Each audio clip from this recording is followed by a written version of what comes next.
Es muy grato estar de nuevo con ustedes, con un personaje excepcional. Niño precoz, desde que estaba chiquito, terminó el bachillerato a los 15 años, su carrera de abogado con especialización en economía a los 20 años en la Universidad Javeriana de Colombia. Fue el proponente de la séptima papeleta, uno de los impulsores de esta iniciativa que le abrió paso a la Asamblea Nacional Constituyente. Adicionalmente fue ministro de Justicia, primero alto consejero presidencial y después ministro de Justicia en la administración del presidente César Gaviria Trujillo.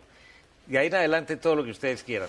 Profesor en los Andes, en la Javeriana, en la Sabana, conferencista del Centro de Altos Estudios Políticos de París, del Centro de Estudios Constitucionales de Madrid, especializaciones en Harvard, en la Escuela de Alto Gobierno John F. Kennedy de los Estados Unidos. Y ahora es nada más y nada menos que el director de la Agencia de Defensa Jurídica del Estado colombiano, que tiene encima nada más y nada menos que cuántas demandas, doctor Carrillo, bienvenido. Más de 227.000 procesos, doctor Darío. Muchas gracias por la generosidad de esa presentación. No merezco tanto honor, de verdad. Un niño genio. 227.000 procesos, 227.000 demandas que valen en plata a pesos de hoy, ¿cuánto dinero? Pues las pretensiones suman más de 1.000 billones de pesos, que eso es un 1 con 15 ceros, una cifra realmente no nos astronómica. cabe en la cabeza. Eso es lo que son las pretensiones. Un poco lo que el Estado tiene que reservar por si pierde los procesos es un poquito menos de la mitad. Pero esos 400 billones de pesos equivalen, por hacer una comparación, a lo que recauda un Estado en 400 reformas tributarias, que más o menos el cálculo es un recaudo de 1 billón por reforma tributaria, luego es una cifra realmente descomunal. Es decir, si el Estado perdiera un alto porcentaje de esas pretensiones, de esas demandas, se quebraría. Un Estado no viable, como así lo presentó adecuadamente el presidente Santos, y que fue la gran justificación de la creación de la Agencia de Defensa Jurídica del Estado. ¿Y qué va a hacer, doctor Fernando Carrillo Flores? Porque se va a rodear de cuántos abogados, ¿cómo va a operar realmente? Porque usted apenas lleva 2, 3 semanas al frente del cargo. Así es un desafío grandísimo, enorme, la verdad. Pero yo creo que por estar de por medio el patrimonio público, el interés público, en la pasada campaña presidencial, doctor Darío, un poco hizo carrera esa famosa frase que se convirtió en un gran principio de que los recursos públicos son sagrados. Y yo creo que si hay una agencia encargada, con una responsabilidad, una competencia dedicada precisamente a defender lo sagrado que son los recursos públicos, es esta agencia. Nosotros hemos señalado como algunas líneas de comportamiento en esa dirección. Vamos a tener una nómina pequeña en un primer momento.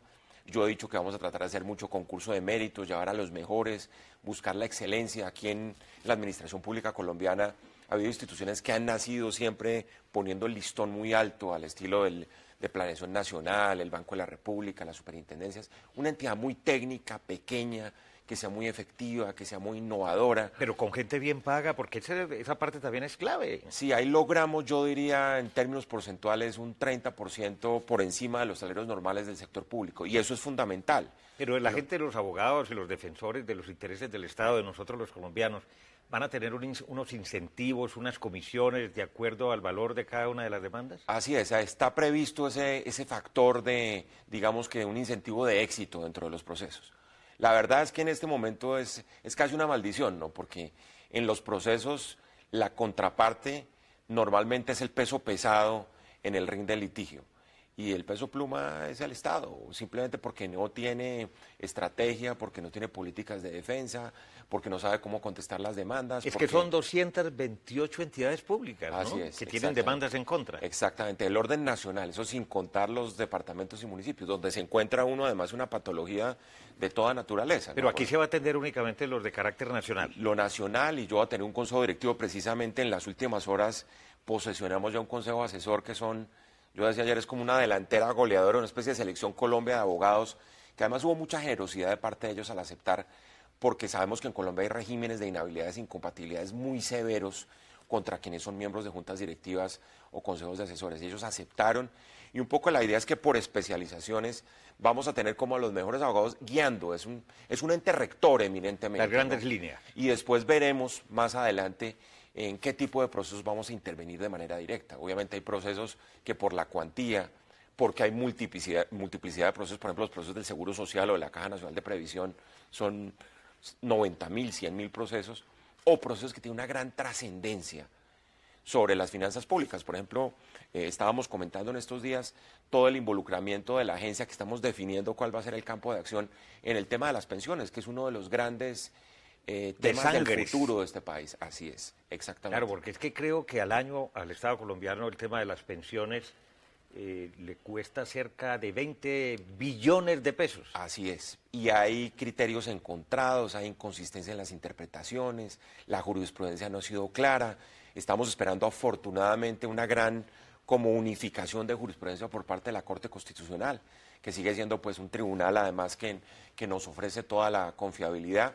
Y esperamos además que haya un gran debate nacional sobre las pensiones más adelante, ¿no? Claro, ahora claro, ese tema está en el ojo del huracán, es. porque precisamente en estos días, pues una sala de conjueces designados por el Consejo Superior de la Judicatura determinó por unanimidad, 7 en total, conjueces, que realmente la Contraloría General de Colombia no tenía competencia para adelantar investigaciones fiscales de los magistrados del Consejo Superior de la Judicatura. Tú me nombras y yo te beneficio, más o menos. Usted como el ministro de Justicia, ¿qué opina de esa providencia? Así es, apreciado doctor Darío. Yo tuve el privilegio, además, yo digo que de las pocas normas de la Constitución como constituyente del 91 que fue en donde tuve la oportunidad casi que de dejar la huella fue en las normas de control fiscal, porque éramos muy pocos los expertos en la constituyente, en esa comisión, y realmente yo venía a hacer una consultoría de Naciones Unidas en temas de control fiscal, y el propósito del constituyente del 91 fue primero fortalecer la Contraloría General de la República, segundo señalar el carácter administrativo no jurisdiccional de ese control, y tercero comenzar a hablar de innovación, de controles de gestión, de resultados, de eficiencia, un poco lo que ha hecho la Contralora, y eso hay que reconocérselo abiertamente en los últimos meses. Por eso todos esperamos que haya una decisión del Consejo de Estado en donde las aguas regresen a su cauce natural y un poco sigamos adelante con los controles, además que hoy ejerce la Contraloría, que son eficaces y son los que esperan todos los colombianos que funcionen sin cambiar de titular de ese tipo de monitoreo tan importante que hace esa institución como es la Contraloría General de la República. Y también como el ministro de Justicia y conocedor del tema, ¿qué cree que debía hacerse con los llamados aforados, funcionarios con aforos? La verdad, el término, el fuero como tal, la historia del fuero debe cobijar solo a los altísimos funcionarios del Estado, eso no tiene ningún otro sentido. Lo demás es crear, como se ha dicho vulgarmente, unas inmunidades, unas impunidades, inmunidades que terminan siendo impunidades, que realmente no es nunca la filosofía de una norma constitucional.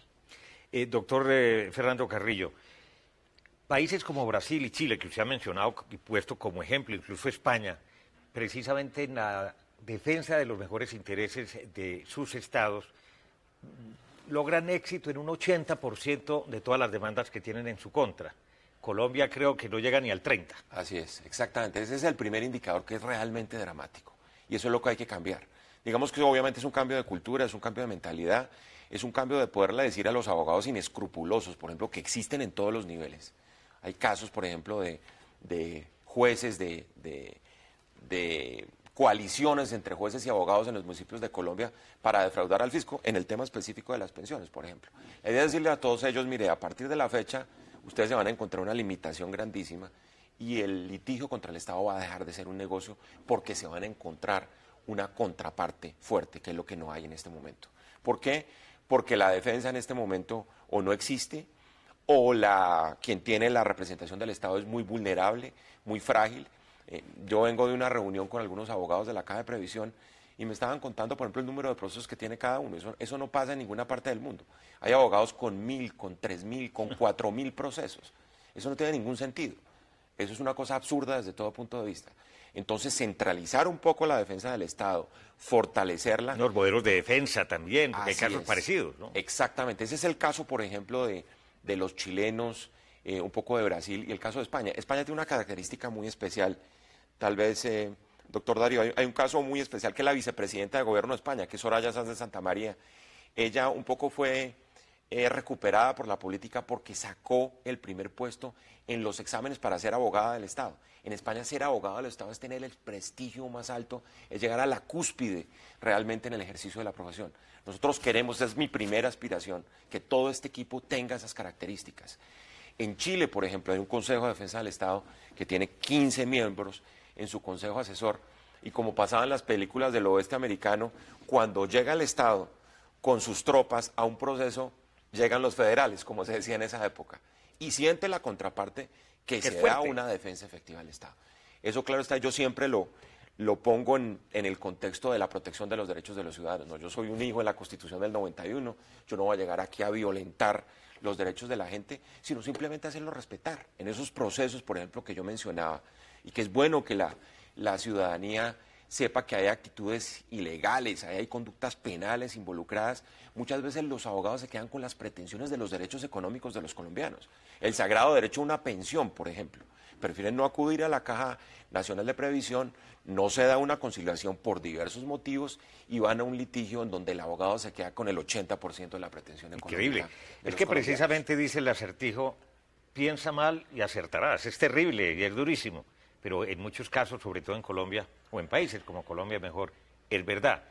Yo supongo que muchos de los pleitos que se han venido perdiendo por parte del Estado de manera constitucionaria se deben también a problemas de corrupción, una cadena. Sin duda, en todos los niveles. Hay compadrazgos, hay complicidades. Y obviamente para una persona sin escrúpulos, un abogado sin escrúpulos, que sabe que el Estado pierde los procesos, es la situación perfecta. Ahí sí que el crimen paga perfectamente, porque además el Estado es el que siempre termina pagando. Y es una gran paradoja, porque el Estado, digamos que pierde los procesos que debe ganar, y en algunos casos es paradójico también, y es donde viene la otra gran competencia de la agencia, es un poco trabajar la parte didáctica, que los funcionarios públicos no cometan conductas que le causen daño a los particulares. Muchas veces se ganan algunos procesos que se debían conciliar, porque efectivamente el Estado causó un daño por el cual tiene que reparar. Y en esos casos también tendremos que mirar. Por supuesto. Los funcionarios públicos, por ejemplo, tienen que ser responsables, tiene que haber una cultura de la responsabilidad del funcionario público que desafortunadamente tampoco está clara en Colombia en este momento. Qué interesante. Ya regresamos en Entérate con el exministro y hoy director de la Agencia de Defensa de los Intereses del Estado, Fernando Carrillo Flores, en Caracol Internacional.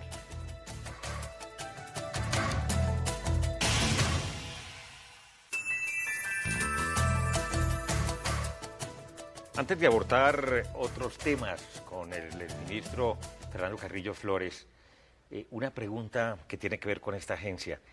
¿Está entre sus funciones, por ejemplo, tratar de conciliar en los casos en que se han demostrado falsos positivos o violaciones de derechos humanos por parte de agentes del Estado? Sin duda alguna. Ese es un aspecto interesantísimo y muy importante, además de todos estos escenarios de reconciliación que estamos buscando en Colombia. Yo creo que cuando el Estado ha cometido un daño, tiene que reconocer esa responsabilidad. Por ejemplo, para evitar que lleguen y se pierdan las demandas en la Corte Interamericana de Derechos Humanos.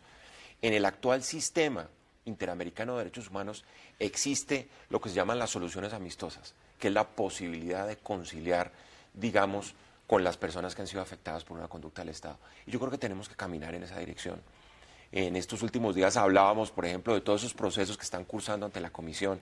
Colombia desafortunadamente acaba de ser incluida de nuevo en la lista negra, pero yo creo que es muy importante demostrar los grandes cambios, por ejemplo, que ha habido en la política de derechos humanos de la fuerza pública en Colombia. Eso es otra historia.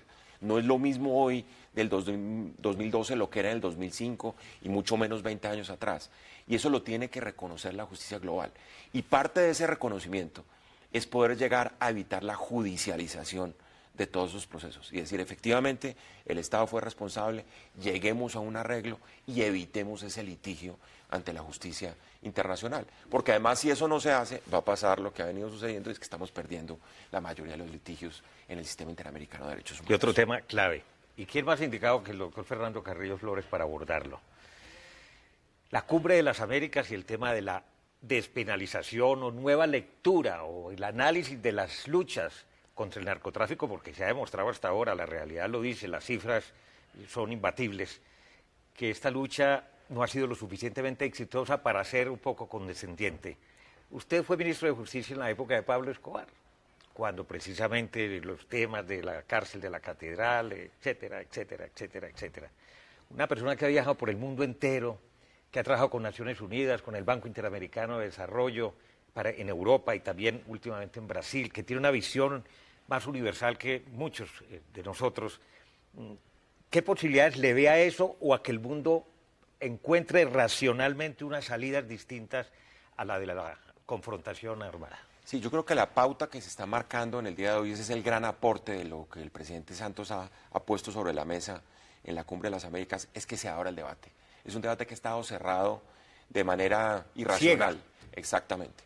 Y ha estado cerrado precisamente porque no se han explorado otras alternativas, porque se cree que con un argumento, digamos, aparentemente moral, uno puede cerrar las posibilidades del diálogo. Y en un Estado moderno, además, donde las cosas tienen que funcionar, y en últimas uno tiene que demostrar cuáles son los resultados de las políticas públicas, en un enfoque de políticas públicas, uno tiene que llegar a la conclusión de que si hay que reconocer que las políticas han sido fallidas, pues hay que buscar otras. Y ese es un poco, pues, toda la teoría de los escenarios, que es lo que está poniendo el presidente sobre la mesa, en el sentido de que miremos cuáles son las otras alternativas, examinemos pros y contras de las alternativas y tomemos una decisión. ¿Pero hay muchas alternativas? ¿Hay varias? ¿O? Hay alternativas de regulación, por ejemplo. Hay varios profesores en Estados Unidos que han demostrado cómo la repercusión sobre el hacinamiento, sobre la violación de derechos humanos en las cárceles obedece a que no ha habido, digamos, que una flexibilización frente al tratamiento penal y penitenciario, por ejemplo, de los usuarios, en el caso particular de los consumidores. De marihuana. Exactamente. Hay lo que llaman legalización por la puerta de atrás o por la ventana, como es el uso de jeringas, como es el suministro de metadona, en el caso de algunos cocainómanos, en fin.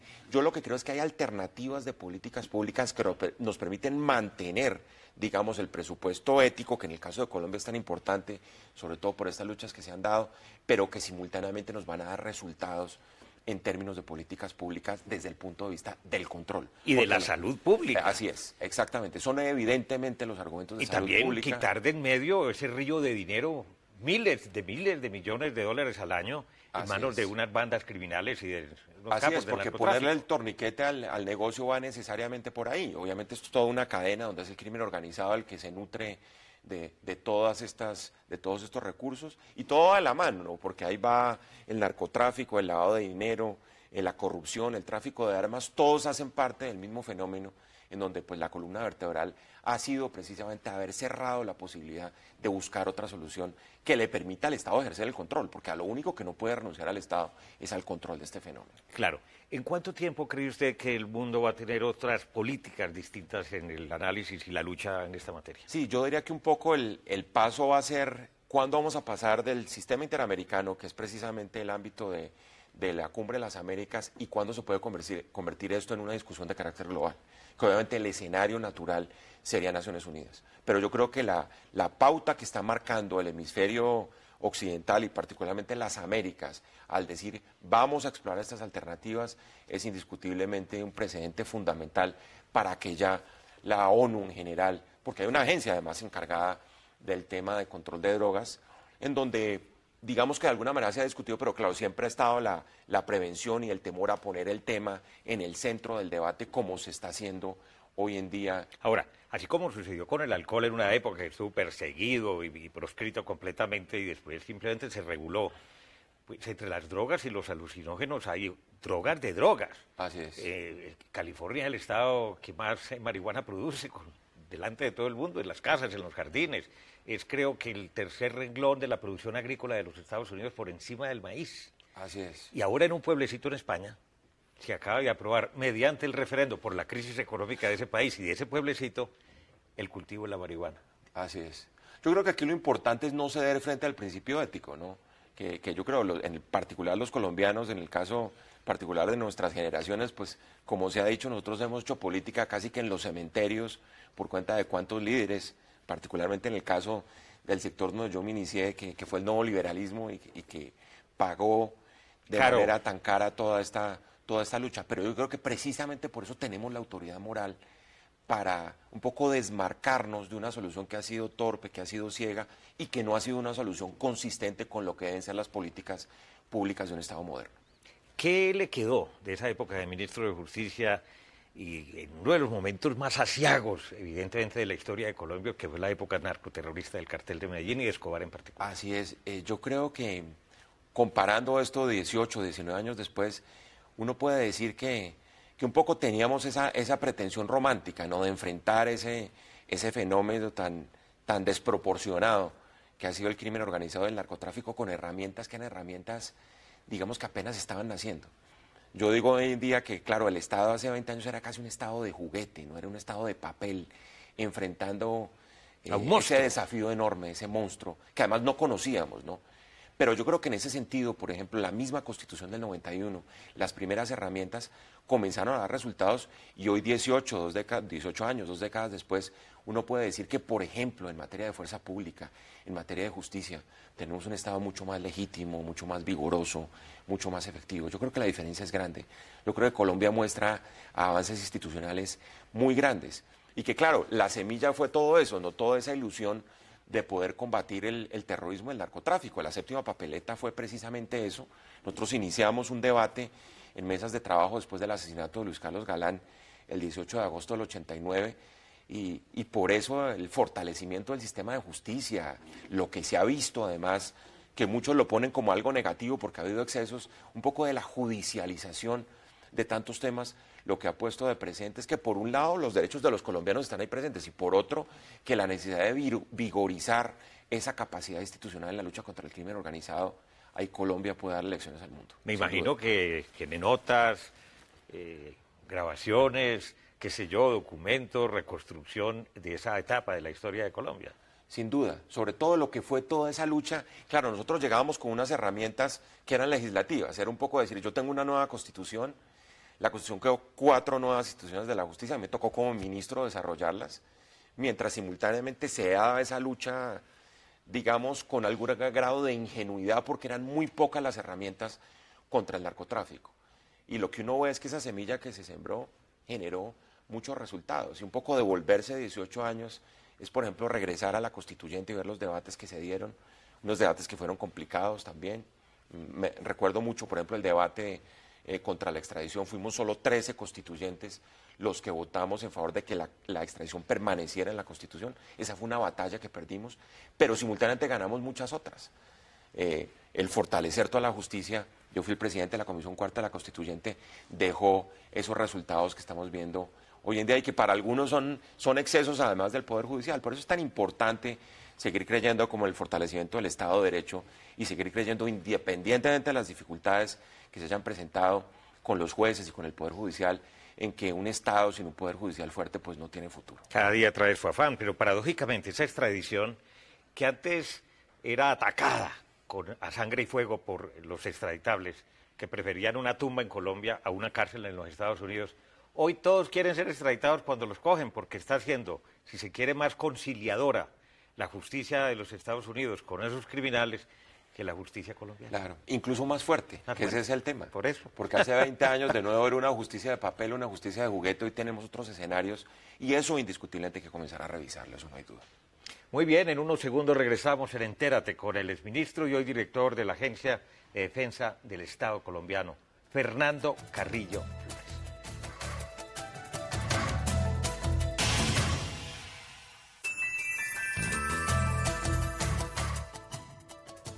Doctor Fernando Carrillo, lo recuperamos, porque muchos años usted al servicio de Naciones Unidas, del Banco Interamericano de Desarrollo, conferencista internacional, catedrático, pero se perdió esa luminaria que desde los 20 años estaba trabajando por el país y formándose y preparándose enormemente. Como una persona que tenía todas esas posibilidades, y desde el punto de vista económico, por supuesto, unos ingresos muy, pero muy superiores a los que en este momento puede tener como director de esta agencia, acepta regresar a Colombia? ¿Por qué le dijo al presidente Santos que sí? Sí, esa es una gran pregunta, sobre todo cuando tenemos una audiencia internacional en este programa. De verdad, querido Darío, yo pienso que hay momentos de la vida donde uno cierra ciclos. Y yo he sido siempre un convencido un poco de trabajar en los escenarios globales. Eso fue lo que me llevó a estar estos 18 años afuera.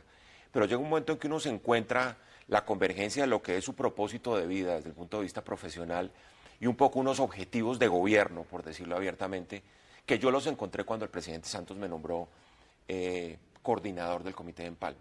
Y uno se encuentra que muchas de las ideas que globalmente estaba tratando de poner en marcha en otros países, particularmente es el caso de la Agencia de Defensa del Estado, porque yo trabajé en el caso de Chile, trabajé con Brasil, alguna relación tuve con los españoles, uno tiene la posibilidad concreta de poner ya un grano de arena y ver un resultado práctico a nivel de la realidad nacional. Entonces yo creo que eso no se da normalmente. Y la verdad yo no he regresado porque no se me ha dado esa oportunidad.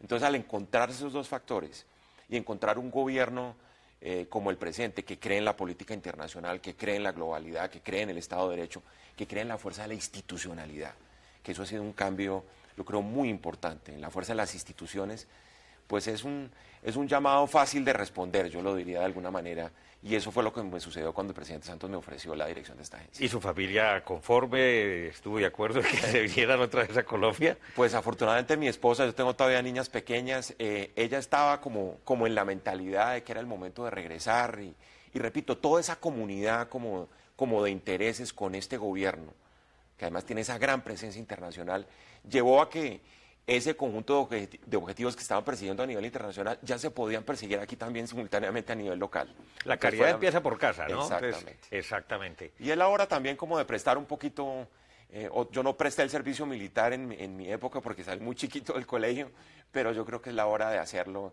y vamos a ver cómo nos salen las cosas. ¿Cómo es trabajar con el presidente Santos cuando uno ha trabajado con otros presidentes, por ejemplo con Gaviria?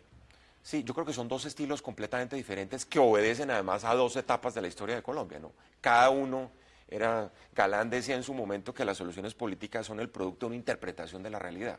Y yo diría que lo que hicimos, por ejemplo, todo el equipo de jóvenes que participó con Gaviria a comienzos de los 90, era lo que había que hacer en ese momento, indiscutiblemente. Y Santos era el presidente para este consejo. Así es, hoy estamos 18 años adelante con una democracia mucho más consolidada, con la necesidad de recomponer, por ejemplo, a nivel internacional, una cantidad de cosas que era necesario recomponer y que no necesariamente implican necesariamente hacer un corte de cuentas hacia atrás, como algunos lo han pensado, que es el propósito último del gobierno, sino simplemente de nuevo una interpretación de las nuevas realidades históricas que exigen, por ejemplo, que hoy Colombia sea el gran protagonista de la Cumbre de las Américas. Sin duda. Ahora, ¿y hacia el futuro qué?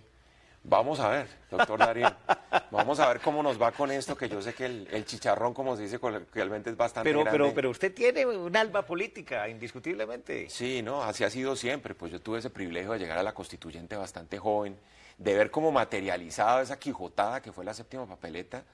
Yo pertenezco a una generación que es la generación de la séptima papeleta, así la hemos llamado, que en este momento pues está materializando, digamos, entrando ya como por la puerta de adelante a la realidad pública, porque yo entré prematuramente hace 18 años, pero vamos a ver que lo importante es mostrar resultados con la Agencia de Defensa del Estado.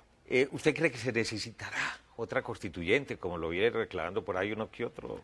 Yo no creo, y no creo por una razón elemental, es que yo creo que el consenso político que se dio en Colombia en 1991 fue el consenso político más grande que se ha dado en la historia reciente. Es más, veo difícil que hoy en día se dé un consenso de esa naturaleza, con tanta diversidad de fuerzas, de actores sociales, como recordábamos hace poco, es que eran los pasillos de la Constituyente donde prácticamente llegaban un grupo de ciudadanos y después querían que eso se convirtiera en un artículo de la Constitución. Por eso la Constitución nos quedó tan larga y a veces tan reglamentarista. Pero eso era la Colombia, eso era lo que estaba exigiendo en ese momento la realidad del país. Luego yo no veo que haya condiciones, independientemente de algunos intereses específicos que se quieran buscar, pero no veo que pueda existir ese gran consenso que el país tuvo a comienzos de los 90. Doctor Fernando Carrillo Flores, muchas gracias. Muchas gracias, Darío. Y buen futuro. Muchas gracias. Que lo tiene. Y muy lo tiene grato todo. haber estado aquí con ustedes. Recuerden que ustedes pueden seguirnos en Twitter a través de nuestra cuenta, @entératecaracol. También puede escribirnos a través del correo electrónico enterate@caracoltv.com.co. Visite nuestra página web www.noticiascaracol.com/entérate. Allí podrá participar en los foros, acceder a todos nuestros capítulos anteriores completicos y como siempre, los espero la próxima semana.